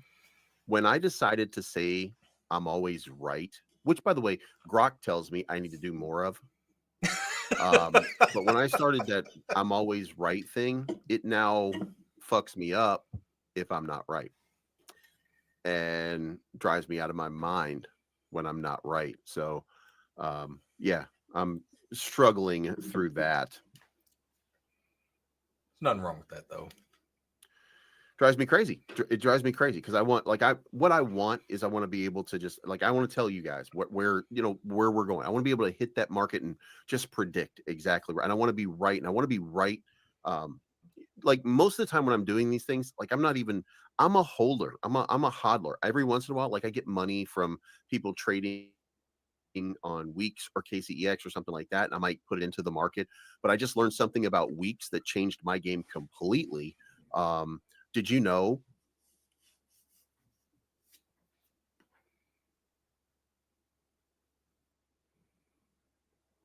Did you get lost in the blockchain? I'm wondering if that was one of those cliffhangers. Like, did you know? And then it's like complete silence. Right? Knock the fuck out of here. But my point was that if you use KCEX for trading, then you are limited to 5x. It will not let you go below 5x because they want you to lose. You're designed, the margins here are designed for you to lose. But if you want to do something like crazy, go to Weeks, WEEX, use my link in the description, wherever the fuck I am, and sign up and start trading on Weeks. You can do 1x leverage. And what that means, by the way, is basically free money. Like just to give you an example here, let's just say that you decided, and by the way, you have to find things with negative funding rates so that you don't have to pay. But if you have a negative funding rate, like for example, Move right now has a negative 0.04 funding rate, and I'm on a 1x leverage position on Move token, I'm down $27 off of my $76 investment. So I'm going to be honest with you, I'm down $27. So it's tanking like the rest of the market, but my realized P&L off of it so far is already $7. I've gotten 10% back because of the negative funding ratio. I also have an XRP long right now that I got into, and my funding rate on XRP is $1 so far on a $21 on a $21 XRP long.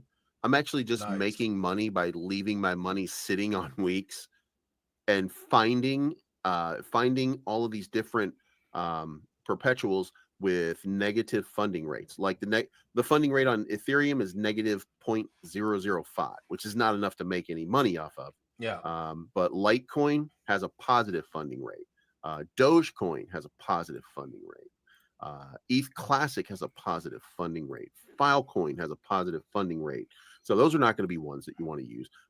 Cardano has a negative funding rate right now, which means that if you were to trade Cardano, if you were to put in a long on Cardano, you can probably make some money just by leaving it sit for a little while. Nice. Trading on Link is very expensive right now. God damn. Dot, no. Tron has a positive funding rate. You just have to go through here and just find some things with like funding rates that are negative, and then just start trading these negative funding rates. And it's basically free. Oh, GMX right now on Arbitrum, the GMX perpetual futures is negative 0.118 right now, which means they're just giving you fucking money to hold on to it for a little while. You know, Nice. matter of fact, I'm going in here right now and I'm gonna take a position on it. Hey, just because it's fucking free money. you want to know something? You all right? So you want to know something just as cool? So if you use my affiliate link with BTCC Exchange, if you sign up, you can do what's called a demo mode. So you don't have to have money. If you don't have any money to trade with or whatever, you are really unsure about your strategy and you want to test some things out. They have what's called a demo mode. So you flip over to demo mode, and there is a quote unquote just an imaginary $10,000 sitting there for you to play around with your strategies on real charts. So as the charts are moving up and down, you can test your strategies in this demo mode, and it doesn't cost you anything. It's just it would be as if you had an account funded with $10,000, and maybe 2 extra bag or something like that. And it's or if you lost it all, guess what? There's not a dollar out of your pocket because you are trading in the demo mode, and it's just for I guess training yourself purposes. So yeah, check that out. It's actually pretty cool. I had that at one point. I had it up almost 25K, and I think right now it's sitting at about 5. As I'm, trying out different things with different tokens, seeing what hit and what don't hit and everything. And yeah, so instead of me having to consistently use my own funds and quite possibly lose my own funds, I'll use that, and I'll test the waters, and if it goes pretty good, I'll swap it back over to my real account, and I'll actually execute my trades with my real money. So that's a neat little function that BTCC has. And they also have I think it's if I believe a 500x leverage option. So if you think you are really, really ballsy and you are really, really good at what you do, you will find out very quickly that you will lose your money very quickly. On a 500x fucking trade, dude. This shit's crazy. So I always say, kind of stick, if you're going to do leverage, stick with low leverage. And having a 1x option is kind of cool. But low leverage trades, and if you're going any higher than maybe 15 or 20x, you should be watching the charts anyway, but you need to watch the charts like a freaking hawk, because you will find out very quickly on a 100x trade, if you're not watching it, how quickly it can disappear and your ass is liquidated. And Dragonrider didn't tell you to do that. Dragonrider told you to use less than that. He said maybe use, but yeah, definitely. Unless you are sitting in front of a screen and you can constantly watch things, and if for noobs especially, I highly suggest, it's not financial advice, but you do what you want with your money. But it is suggestive that you start with very, very low leverage, and quite possibly you can head over to BTCC Exchange with my link and sign up and flip it to their demo mode, and you're not losing any money at all on testing the waters with some of these futures. I just had to put that out there. I just thought it was cool. I thought that was a cool function. Because there's a couple, like I have a couple of partnerships where I have that available. I've never used it, never done any kind of pretend stuff. Like I always just threw money at it, but sometimes I only do like, if I make $60 in a day, I just throw $60 at it, see what happens. Yeah, yeah, absolutely. I mean, sometimes it's like when you have an inkling of something may or may not happen, and you're not really sure. What I mean? Like sometimes, like I'm watching the charts, I'm like, I have absolutely no idea what it's going to do. I don't know. This is going completely opposite from where I may have thought it was going to go a minute ago, and now it's flipping a different direction. I don't know. So I'll every once in a while I will kind of throw in. I'll flip it to demo mode, and I'll just throw a trade in, and I'll sit and watch it for a little bit. And sometimes it works out. I'm like, oh man, if I had put that in for real, I'd been up 2 grand. You know what I'm saying? But it's just one of those things that especially like when I'm trying out like real high leverage stuff, which I kind of stopped doing that. So anymore, I don't go above 100x leverage anymore, because 100x I can kind of manage that and watch the chart, and I can snipe off a lot smaller trades a lot quicker, doing that than trying to get a big win with a 200x leverage. So I mean I can pick up 100 $200 in a day sniping, doing small snipes with 100x versus losing $200 in a day trying to my luck with a 150 200 250x. You know what I'm saying? It's just it's I think 100x is should be about the, as far as my ability, is the maximum I would go, but I would have to sit here and I would have to have the time to sit here and watch the charts. Like Yeah. no sounds in the house. Everything has to be on, like you could hear a needle drop in the next room, and as soon as it does, I'm clicking close.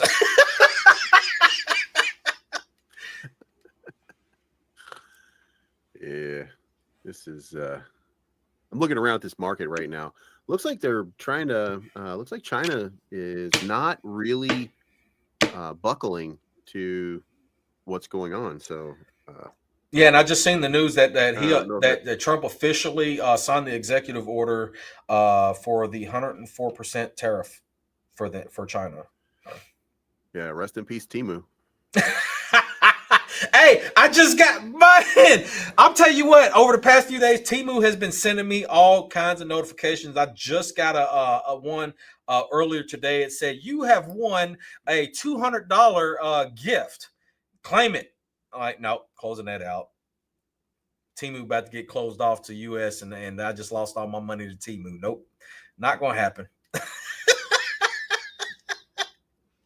Nice try, And Timu. by the way, for everybody who was telling you that Trump was playing 3D chess or 4D chess and all that kind of shit, by the way, 10-year treasury bonds just spiked up to their highest in a very long time, 4.34% today.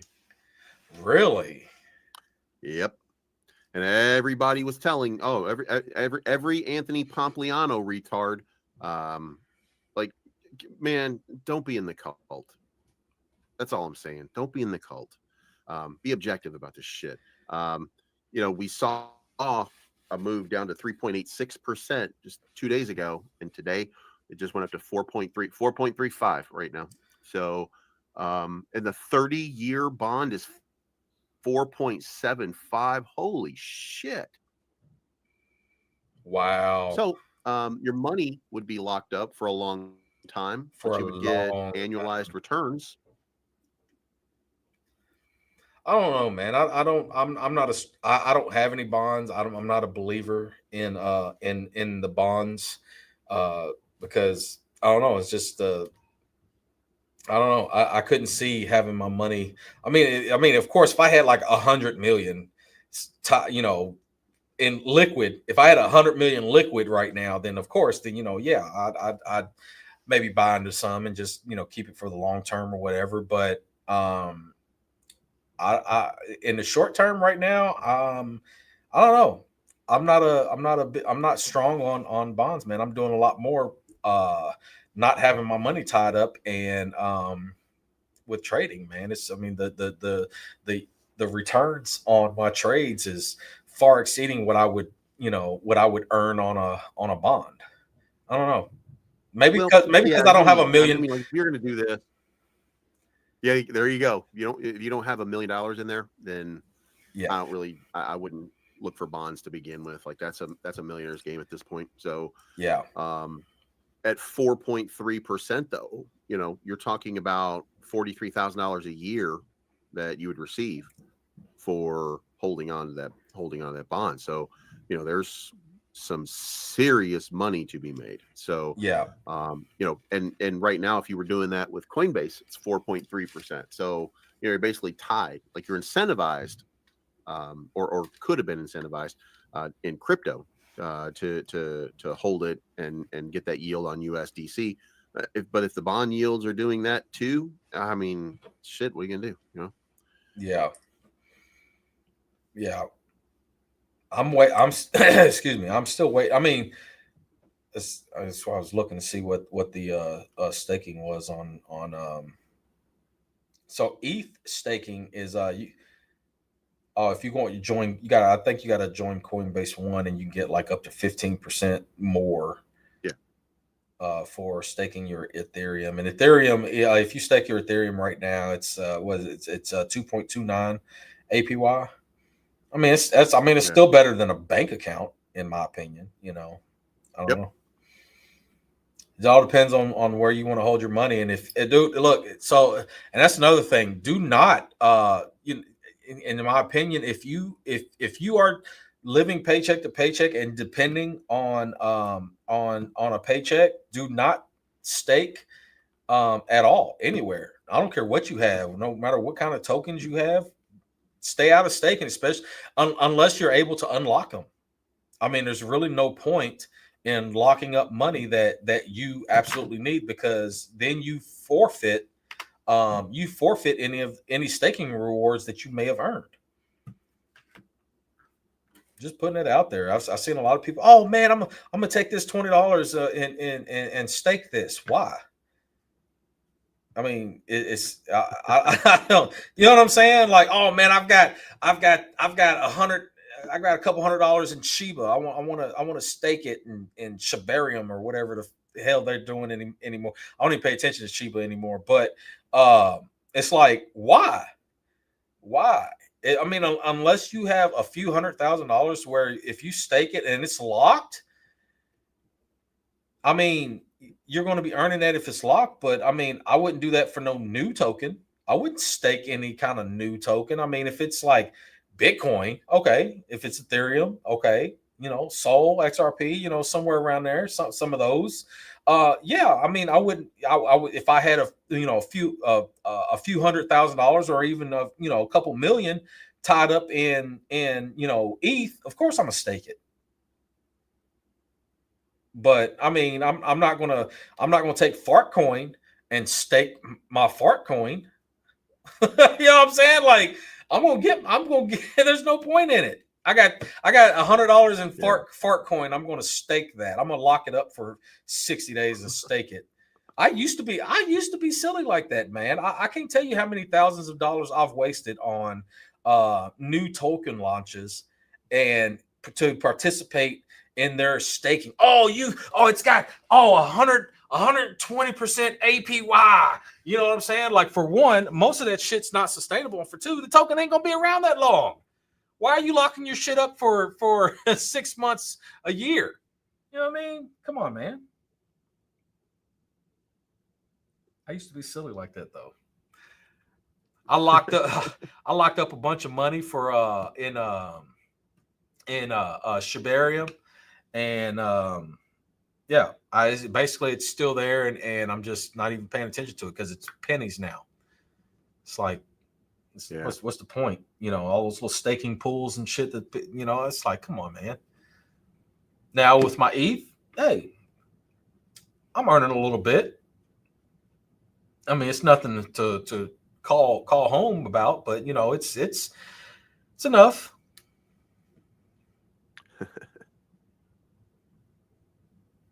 But it just blows my All mind. right. Well, let's get out of here. Let's let's close this out for the night.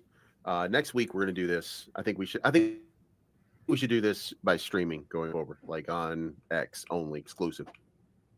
Yeah, I can do that. Yeah. Let's do that. I So think it's I think it'll be a lot more fun. I'll set it up on StreamYard, and then I'll just invite you in each time, and we'll just do it. So I think that's an easier way, because then we can look at charts, we can give people information, stuff like that, Yeah. and I'll set up a thing so that we're doing it a week from now, or whatever. yes, the X exclusive. Hey, by the way, you take you a picture in your best Sheldon outfit. I'm getting ready to do mine. I gotta shave my face. I will put on my Flash t-shirt. Yeah, I'll find it.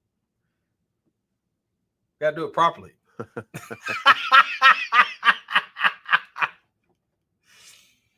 All right, man. Well, man, hey, be safe, everyone out there. Be safe, and don't do dumb stuff with your money. Don't get desperate and try to make outlandish trades or anything, because desperation will get you broke quickly.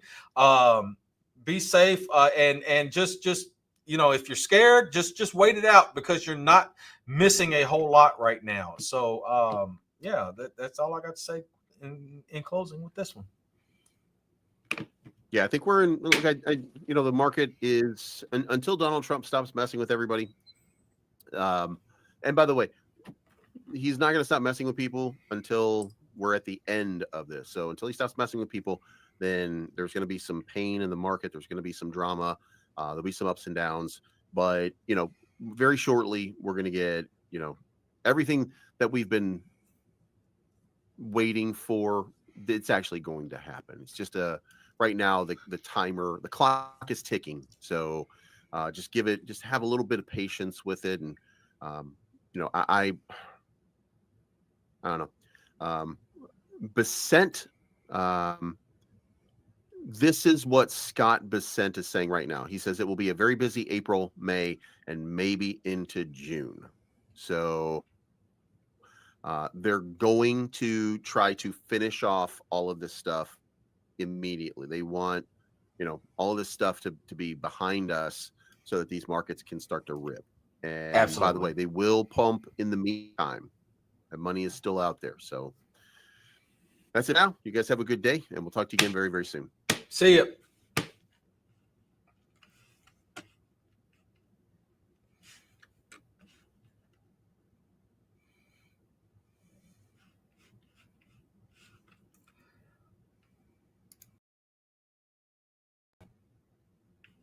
All right, that was the show. I hope you liked it. I hope you enjoyed it. I hope you got some good information out of it. We got some good opinions put out there by myself and Mr. Bleaves. We're not and that's one thing I really like about my conversations with Bleaves, is that we're not always, we don't always see eye to eye, but we can kind of understand where each other's coming from. And sometimes, hey, guess what? We can agree to disagree. And that's where good conversations come from. Stop.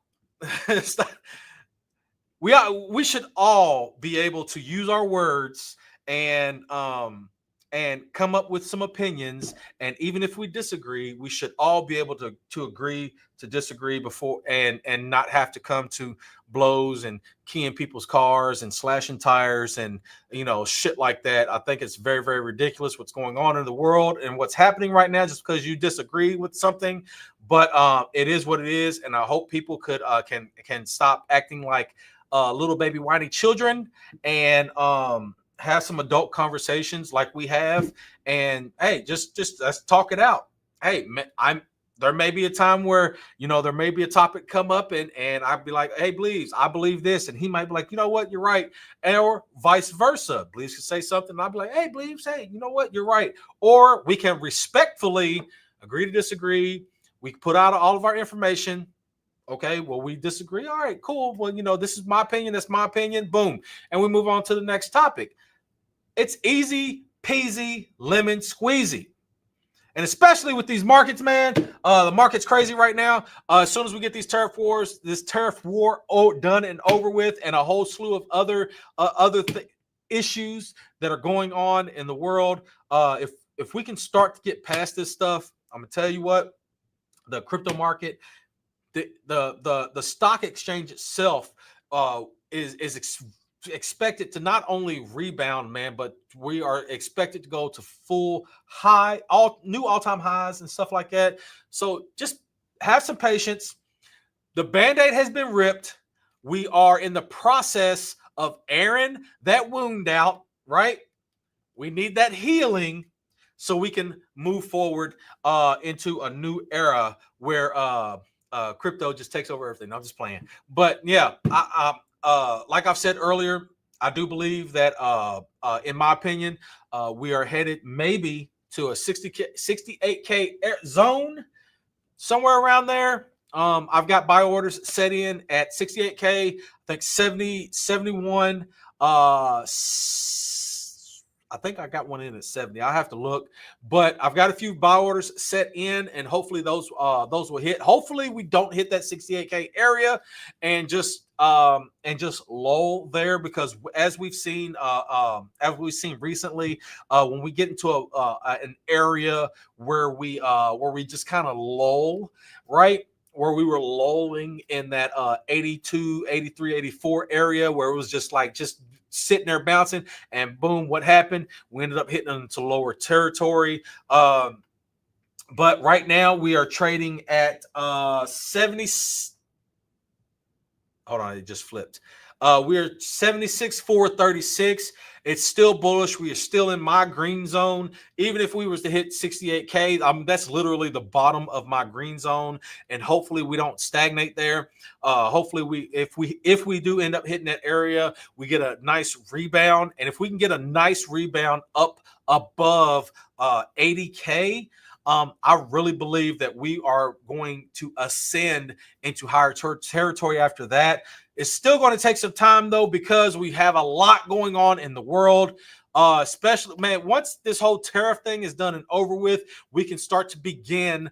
We can begin to build some real buy pressure in the markets. Hopefully, a lot of other institutions are going to really start pouring in. But I just think we're just in this area right now where people are waiting to see what's going to happen, and hopefully, we can get these tariff wars done and over with soon. Come on. Get them done and over with so we can hit this bull run, man, and hit to new higher territory. That being said, really appreciate y'all. That was Big Bag Theory by Mr. Bleaves and myself. Make sure, hey, if you haven't already, head over to Bleaves socials. Hit those follow, like, subscribes. Man, this guy puts out a lot of great information. If you haven't already, follow myself. Follow me, Dragonrider. Because, I put out a lot of information. Hey, I'm telling you what, there's a lot of content creators even over these past couple months. A lot of them have disappeared because they have been lying to y'all and giving y'all wrong expectations. And people like myself and Bleaves, we are giving you some realistic views on such. It may not be popular opinion, but guess what? We're being realistic with our expectations and our data. And guess what? Bouncing between us, I'm gonna tell you what, we've been almost calling this market right now to a T. You know what I'm saying? From my show last week to all my posts, all of Bleaves' posts, we are kind of in that same territory of giving you that realistic expectation, and this is happening. Stop listening to people that are telling you XRP is going to hit $10,000 next month. Shiba Inu is going to hit $1 next month. Stop listening to people like that. They're giving you the wrong expectation, and when it doesn't happen, guess what? It makes you even more scared to get into the crypto market. Listen to people that's going to be realistic. It may not be what you want to hear, but we're going to give you the correct information so you can make an educated decision on how you are going to press that buy or sell button. You know what I'm saying? It's not financial advice. We're just giving you our realistic opinions about what's going to happen. Hey, and I'm going to tell you what, for the most part, we've been pretty hand in hand with what's going on right now. So keep up with us. Hit those follow, like, subscribes, and we will see y'all next time, baby. Woo! If I can find the button. Even when you feel low, you can still go. Even when you feel slow, you can still go. Even when there's no hope, you can still go. I never answer to no, man, I still go. Go, go, go, go, go, go, go, go, go, go, go, go, go, go, go. Hustle hard, hustle every single day. I'll be making moves till I'm buried in my grave. To the system, I don't wanna be a slave. I've been doing shit